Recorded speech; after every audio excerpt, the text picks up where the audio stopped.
ठीक है भाई। तो स्टोमक डिप्रेशन में क्या होता है, डिप्रेशन स्टोमक का जो डिप्रेशन होता है अंदर की तरफ का हिस्सा क्या करता है भाई, prompted by liver, prompted by liver.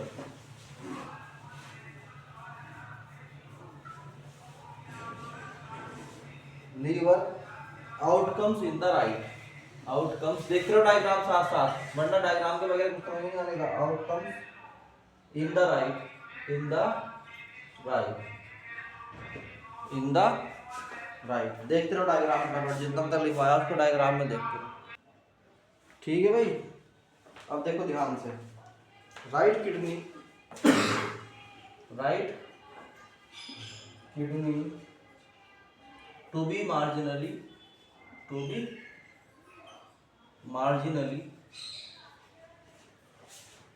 Lower than left one. अरे यार समझो बात जो बहुत important, lower than left one. इसका मतलब क्या हुआ, राइट किडनी जो है थोड़ा नीचे होती है किससे, किसके मुकाबले, लेफ्ट किडनी के मुकाबले। क्या कहा मैंने, लेफ्ट किडनी के मुकाबले राइट किडनी थोड़ी नीचे होती है। अगर तुम अपनी हाइट में देखोगे सिमेट्री का दोनों बराबर नहीं होती, ऊपर नीचे होती है। ठीक है। उसके बाद क्या,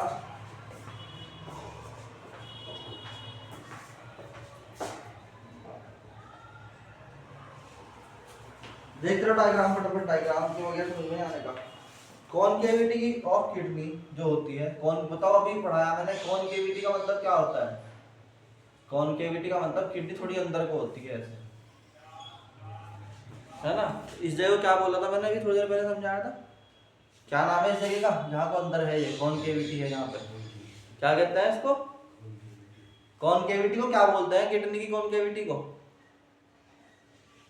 हाँ तो फिर यहाँ फोकस करो, concavity of kidney, concavity of, hand to hand याद करो ना, concavity of kidney is called, क्या कहलाती है भाई, ये जो अंदर को है क्या कहते हैं, हाइलम।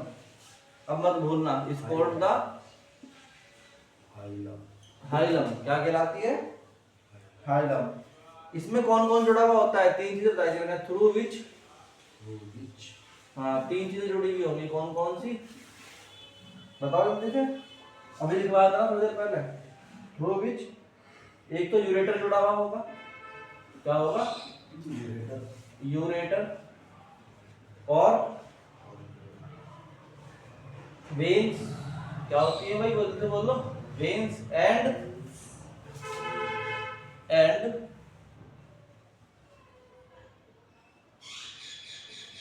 Nerve enters. यहीं से क्या होती है, तीनों चीजें एंटर करती हैं। कौन कौन भाई, यूरेटर, वेन्स एंड नर्व। ठीक, कौन कौन एंट्री करता है भाई, यूरेटर तुम ऐसे ही दिखा सकते हो कि यूरेटर ये जा रहा, क्या जा रहा है ये, यूरेटर, यहाँ लिख दो, इसे डायग्राम बनाते चले जाओ थोड़ा थोड़ा सा करके। और कौन जाएगा भाई यहाँ पे, रेनाल आर्टरी, कौन जाएगा, रेनाल आर्टरी, और यहाँ पे क्या जाएगा ऐसे, और रेनाल है वेन। गुड, मोटा मोटा डायग्राम एकदम, दिमाग को जोर डालने की जरूरत नहीं है, आराम आराम से स्मूथ लिख के बाद याद करते चले जाओ। ठीक है, तीनों कहाँ से एंट्री कर दे, इसके कॉनकेव एरिया से। कॉनकेव एरिया को क्या बोलते हैं, हाइलम। एकदम पूरा सिस्टम मत घुसाओ दिमाग में, मैं कह रहा किडनी बीन शेप होती है, लंबाई इसकी होगी 12 सेंटीमीटर से 10 सेंटीमीटर के बीच, चौड़ाई इसकी होगी 5 to 7, मोटाई इसकी होगी 2 to 3। इस तरीके से याद कर लो। अंदर का हिस्से को बोलते हैं हाइलम। इसमें मेनली तीन चीजें होती है जो एंट्री करती है, कौन कौन, रेनाल आर्टरी, रेनाल वेन और यूरेटर। समझ में नहीं आ रही क्या बात, थोड़ा सिंपल सा नहीं है क्या। और नर्व्स भी एंटर करते हैं, बट वो इस डायग्राम में नहीं दिखा रखे, याद करके चले जाओ थोड़ा थोड़ा, कोई वो थोड़ी है एकदम पूरा याद करना है। इनवर्ड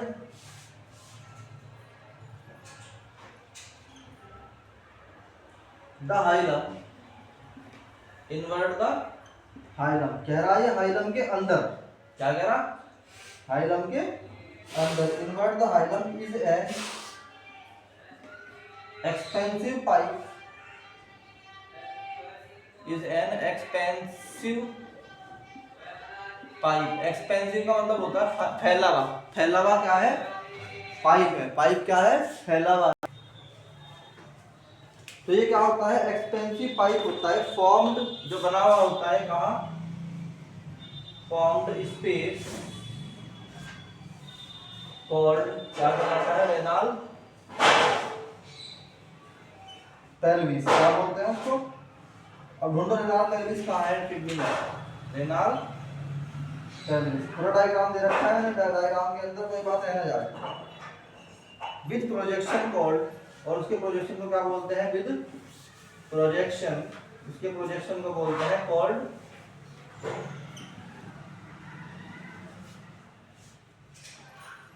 कैलाइसिस। क्या बोलते हैं? Calyces. Inside the kidney, kidney के अंदर दो पार्ट होते हैं। Inside the kidney there are two zones. कितने जोन्स होते हैं भाई? To Jones. नंबर एक होता है तुम्हारा एक्सटर्नल कॉर्टेक्स। अरे भाई याद कर लो इसको, दो एक्सटर्नल कॉर्टेक्स, और number two that is internal medulla. Internal medulla याद कर लो, दो पॉइंट्स होते हैं। अभी तक कितनी बातें आ चुकी है याद करने की, करके चले जाओ। नंबर एक, अरे सुनो इधर को, छोड़ दो इसको। नंबर एक, किडनी के बारे में क्या क्या आ गया? अगर तुमसे कोई किडनी के बारे में लिखने के लिए बोलता है तुम क्या लिख सकते हो? नंबर एक, ये एक्सक्रीटरी ऑर्गन है। नंबर टू, ये सेट होता है टू का, एक लेफ्ट में एक राइट में। राइट वाई लोअर होती है लेफ्ट के मुकाबले। इसकी लंबाई 10 से 10 से 12 सेंटीमीटर तक हो सकती है इसकी चौड़ाई, और इसकी जो विड्थ है, इसकी जो वो है थिकनेस है, वो 2 to 3 सेंटीमीटर होती है। नहीं आई बात समझ में? उसके बाद क्या क्या पता चला गया? इसके अंदर जो अंदर की तरफ को गड्ढा टाइप होता है, यानी कॉनकेव शेप्ड होता है, दिस इज कॉल्ड हाइलम। इसके अंदर तीन चीजें एंट्री करती हैं। कौन कौन सी? नंबर एक, renal artery, renal veins, greater, और एक चीज और है, वो क्या है जो कि यहाँ नहीं दिखाई गई? That is your nerve cells या नर्व सिस्टम। ठीक है नहीं है? उसके बाद क्या होता है? इसके अंदर जो है, जो प्रोजेक्शन है अंदर वाला, उसे क्या बोलते हैं? रेनाल पेल्विस का जो प्रोजेक्शन होता है बोलते हैं कैलाइसिस। इसे याद कर लो, क्या बोलते हैं इसको? कैलाइसिस। इसके अंदर दो चीजें होती हैं। नंबर एक क्या? इसमें दो चीजें होती हैं। इसके जोन जो है वो, इसके अंदर दो जोन होते हैं। कौन कौन से? एक तो एक्सटर्नल, उसको क्या बोलते हैं? एक्सटर्नल जोन को। और अंदर वाले को क्या बोलते हैं? बिल्कुल सिंपल, बस पॉइंट वाइज चलिए दिमाग में उतार चले जाओ अपने। तो कॉर्टेक्स और मेडुला दो थे ना, फटाफट पढ़ो फटाफट। पहले वाला डायग्राम जो भेज रखा है ना ग्रुप में, उसको जरा ध्यान से समझना कि वो क्या है ना, उस पर ध्यान रखो। कॉर्टेक्स कहाँ दिखाया जा रहा? अब देखो कॉर्टेक्स क्या होता है। Cortex is granular. कॉर्टेक्स क्या होता है? Granular. Granular by all means, by all accounts. यानी वो क्या होता है? एक ग्रेनुलर शेप्ड का होता है, ग्रेनुलर टाइप होता है। और कॉर्टेक्स जो होता है उसके अंदर क्या होता है? The cortex. चाहे तुम अलग से एक डायग्राम निकाल सकते हो गूगल में से, सिर्फ कॉर्टेक्स का निकालो। कॉर्टेक्स के अंदर बताओ क्या क्या होता है? द कॉर्टेक्स कंटेन, एक इसके अंदर क्या होती है? मैलफिजियन ट्यूब। देखिए डायग्राम के अंदर क्या होती है? मैलफिजियन कैप्सूल्स। दिखाई दे रहे क्या? है? नहीं दिखाई दे रहे है? नंबर टू, उसके अंदर क्या है? प्रॉक्सिमल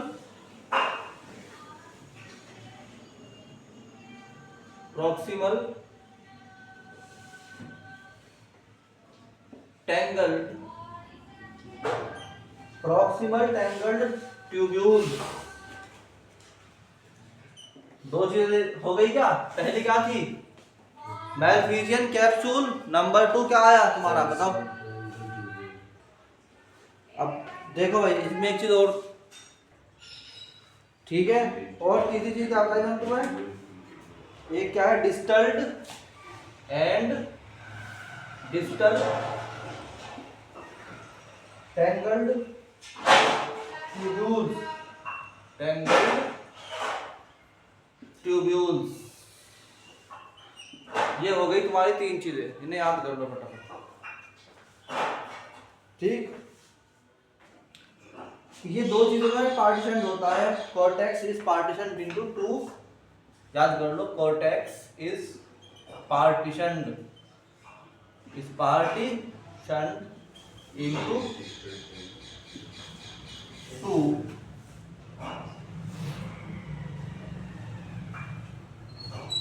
या इनटू 2 की जगह लिख देंगे into substituting, into substituting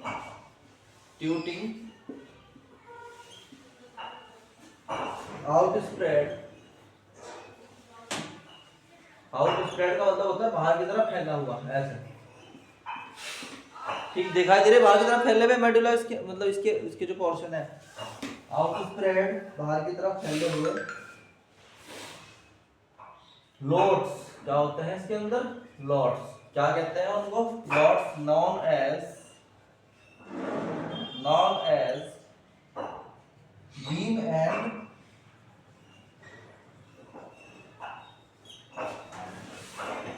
लेबिरिंथ्स।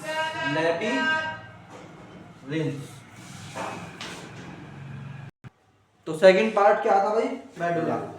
Medulla क्या होता है, बड़े ध्यान से सुनना, याद कर लो उसको हैंड टू हैंड। ये कॉन शेप्ड मासेस होते हैं इसके अंदर, क्या होता है, कॉन शेप्ड मासेस। कौन तो समझते हो ना क्या होता है, कॉन शेप्ड मास होते हैं इसके अंदर, कॉन शेप के इस तरह के मास होंगे बहुत सारे। तो हम बोलते हैं कि मेडुला क्या है, मेडुला इज पार्टीशन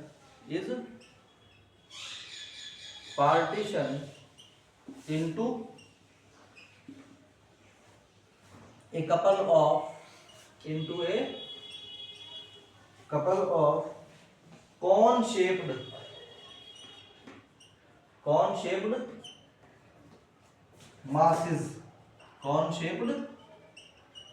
masses, क्या कहते हैं उनको, called medullary pyramids।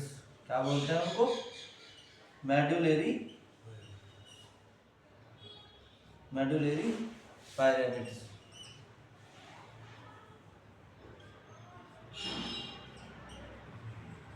पिरामिड नहीं सुना, देखा नहीं कोई पिरामिड, उसी शेप के होते हैं, छोटे छोटे से हैं, हाँ इजिप्ट वाले पिरामिड में होते हैं। Each pyramid along with the related overlying cortex frame as renal curve। Each pyramid, हर एक पिरामिड क्या होता है, along with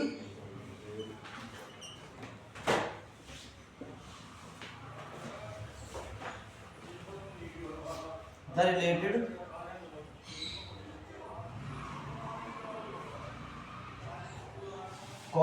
overlying cortex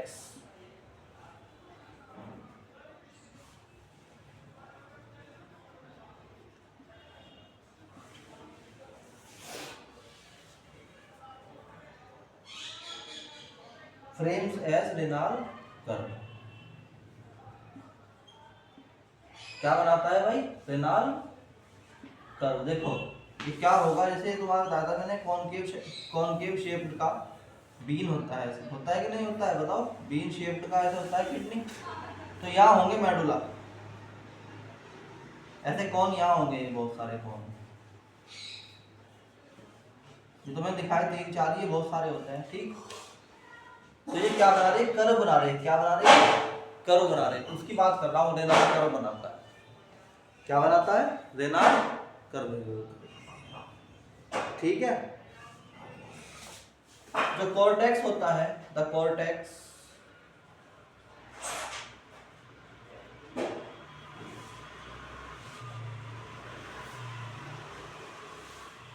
the cortex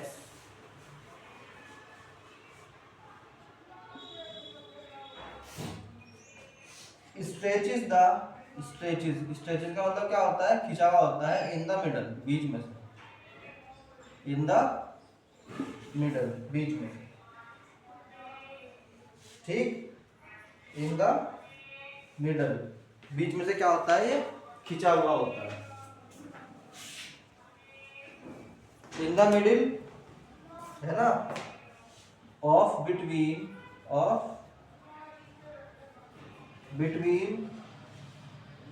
medullary pyramids,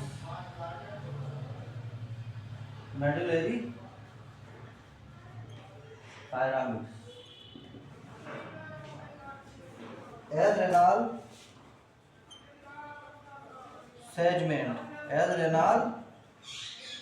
segment, यहां तक याद करो फटाफट। इसके बीच में क्या होती है, रेनाल, ठीक है भाई। अब देखो, तो यहाँ तक कोई प्रॉब्लम है, सेगमेंट तक समझ में आ गया क्या यहाँ तक? अब देखो आगे चलती है कहानी की। रेनाल सेगमेंट, और रेनाल सेगमेंट को बोलते क्या है, जरा ढूंढो फटाफट, एक वर्ड दे रहा हूं तुम्हें, गूगल पे ढूंढ के निकाल लो। कॉल्ड कॉलम्स ऑफ बेलिनी, निकालो फटाफट, what is columns of Bellini, उसके बारे में थोड़ी सी इंफॉर्मेशन निकालो गूगल पे। What is columns of Bellini. Next thing is nephron, यही तो जो तुम्हारा डॉक्टर बनते हैं ना, क्या बोलते हैं उनको, नेफ्रोलॉजिस्ट।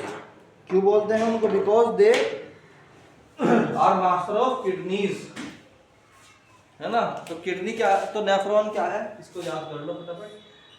नेफ्रॉन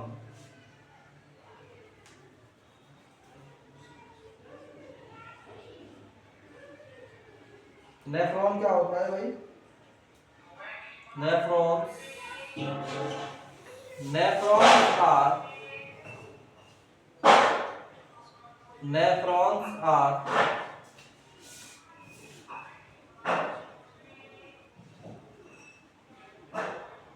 द प्राइमरी का मतलब क्या हुआ, मुख्य। इसके अलावा सब कुछ इसी का पार्ट है, मतलब मेन जो है ना, मेन कंपोनेंट क्या है, नेफ्रॉन। क्या है किडनी का मेन पार्ट, नेफ्रॉन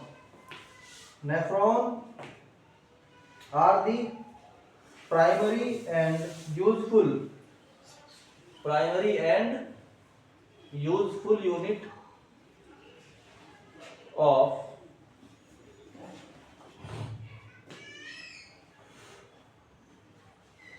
किडनी की बहुत ही इंपॉर्टेंट क्या है भाई, ये यूनिट है। अब समझ में आया नेफ्रॉन क्या है, नेफ्रॉन ही बेसिक चीज है। ये क्या करेगी, बोलो भाई, nephron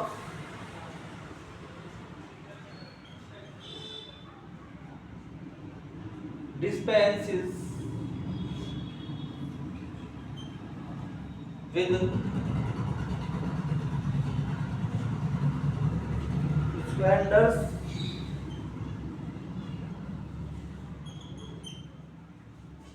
from the body,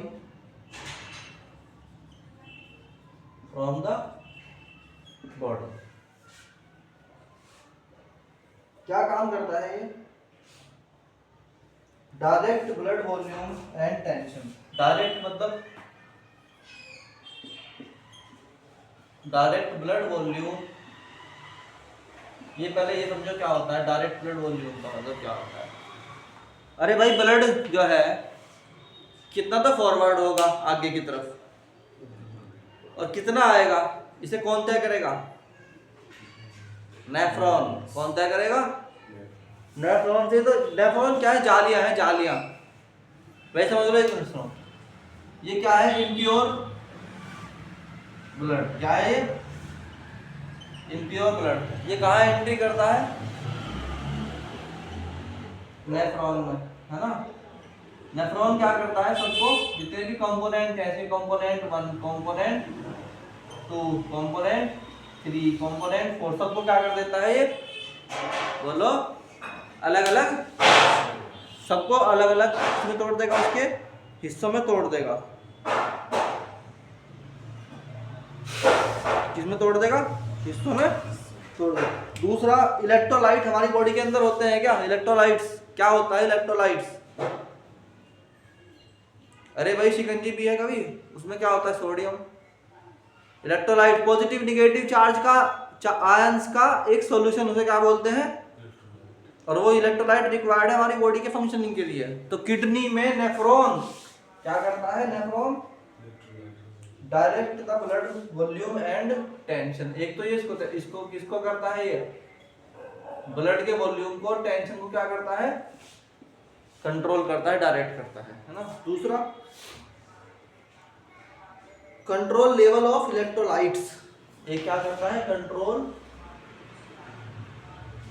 level of electrolytes, electrolytes के लेवल को क्या करता है? कंट्रोल करता है।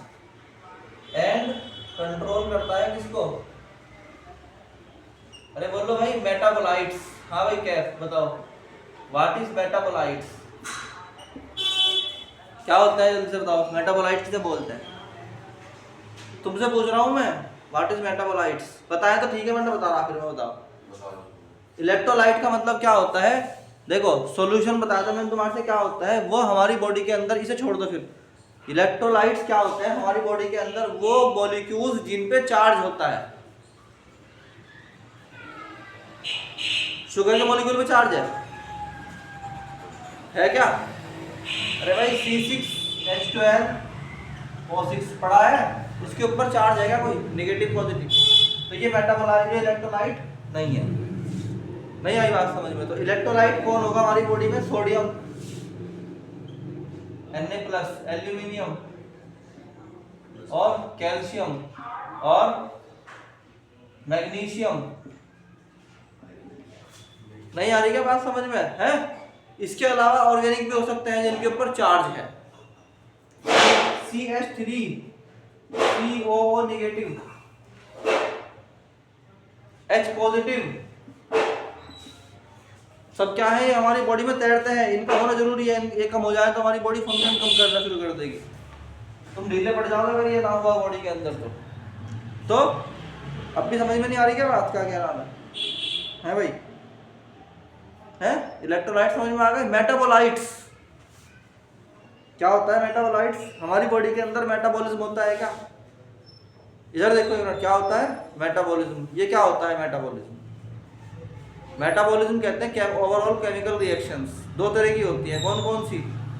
एनाबॉलिक रिएक्शन और कैटाबॉलिक रिएक्शन। एनाबॉलिक रिएक्शन कौन सी होती है? जिनके अंदर कोई दो छोटे छोटे मॉलिक्यूल जुड़ के बड़ा मॉलिक्यूल बनाते हैं। और कैटाबॉलिक कौन सी होती है? तो बड़ा मॉलिक्यूल टूट के छोटे छोटे मॉलिक्यूल में टूट जाता है। यही है तुम्हारा क्या? Control level of electrolyte metabolites and manage करता है किसको? And manage blood pH. अब निकाल के बताओ जरा फटाफट, ब्लड की पीएच कितनी होनी चाहिए? हाँ भाई फटाफट निकाल के दिखाओ, what is the blood pH level of blood? लिखवाया था हालांकि इसी चैप्टर में मैंने तुम्हें। तो सुनो भाई एक मिनट जरा ध्यान से, कौन करता है पीएच लेवल? अरे कौन करता है पीएच ब्लड की? नेफ्रॉन। कौन कंट्रोल करता है? नेफ्रॉन। अब ध्यान रखना इस बात को कि पीएच स्केल होती है 0 से लेके कहां तक? 14 तक। इसके बीच में एग्जैक्ट कौन सा पॉइंट होता है? 7 से इधर वाले एसिड है और उधर वाले क्या है? बेस है। एक एक बात याद कर लो। तो बीच में क्या हुआ? न्यूट्रल। न्यूट्रल क्या हुआ? तो बीच वाला क्या होता है? न्यूट्रल होता है। देखो ध्यान से, अगर ब्लड जो है हमारा कहां पर, देखो इधर के बीच में क्या होता है? Strong acid. याद कर लो भाई इसको, क्या होता है यहाँ पे? Strong acid. ये क्या होता है? Strong weak acid. जिनका पीएच 0 से लेके कहां तक होगा? 3.5 तक होना, क्या बोलते हैं उनको? Strong acid. जो 3.5 से लेके 7 तक होता है वो क्या होता है? Weak acid. जो 7 से लेके 10.5 तक होता है वो क्या होता है? Weak base.